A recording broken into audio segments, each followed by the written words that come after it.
The role of the media in Iran. Television is the primary form of media in Iran. The Islamic Republic of Iran Broadcasting Company, which is state-run and also known as the IRIB, is the primary distributor of these news, of Iranian news. And since it is state-run, it is often very subjective towards the government and is very limited in what is actually released that is true. There are international programs such as BBC Persian TV, which do try and spread more objective news to the Persian people. However, it has recently become subject to state interference in its news delivery.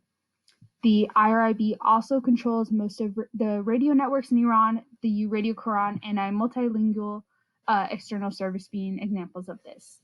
Iran also has multiple newspaper programs, such as the Tehran Times, but many of those are also state-run and often very conservative and often tend to show the positive side of what the government is doing, not the real and often negative side.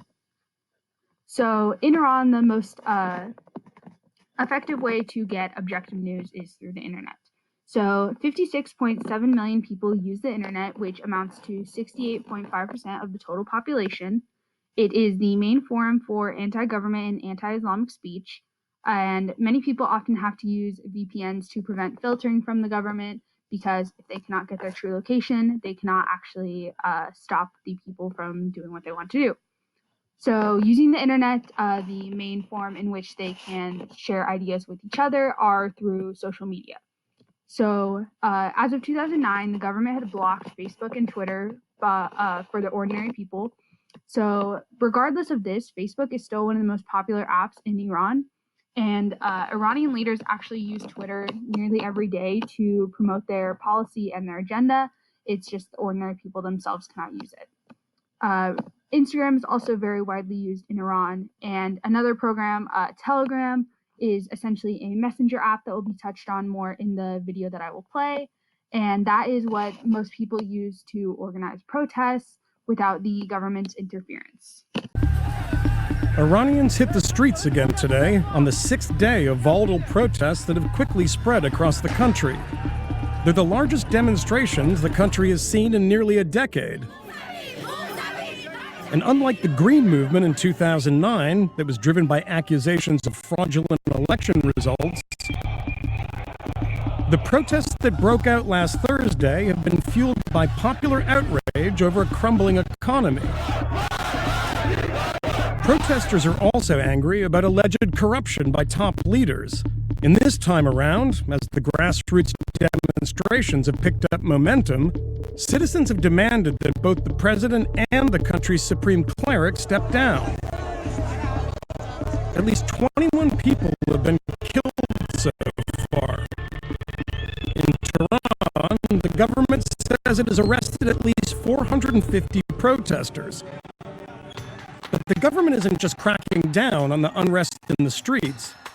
Yesterday, authorities shut down access to Instagram, along with the free messaging app that's become especially popular in countries where censorship is a big problem. It's called Telegram. Facebook and Twitter have already been blocked in Iran since 2009, so citizens there have mostly been relying on Telegram to spread messages about upcoming protests and share images from demonstrations. In a country of 80 million people, Telegram has 40 million users. Telegram was launched in 2013 by two Russian brothers who also founded VK, Russia's biggest social networking platform. Telegram touts security features like self-destructing messages and secret chat functions. Users can also create groups for up to 50,000 people. On Saturday, Iranian authorities suspended access to just one Telegram channel, Ahmad News, which had more than 700,000 followers, before they extended the block to the entire service. That decision is an about-face for President Hassan Rouhani. But even by cutting off Iranians from Telegram, Rouhani could find himself caught up in a never-ending game of cat and mouse. Iranians are extremely tech savvy. They know how to use VPNs and circumvention tools. So as soon as Telegram was blocked, it's an inconvenience, but people were getting onto their VPNs. The fact that Telegram has been one of the popular communications applications since 2015, but it wasn't until this week that it was censored, really kind of demonstrates how worried the government is that this platform is allowing communications and the free flow of information to kind of get out of hand during this critical moment.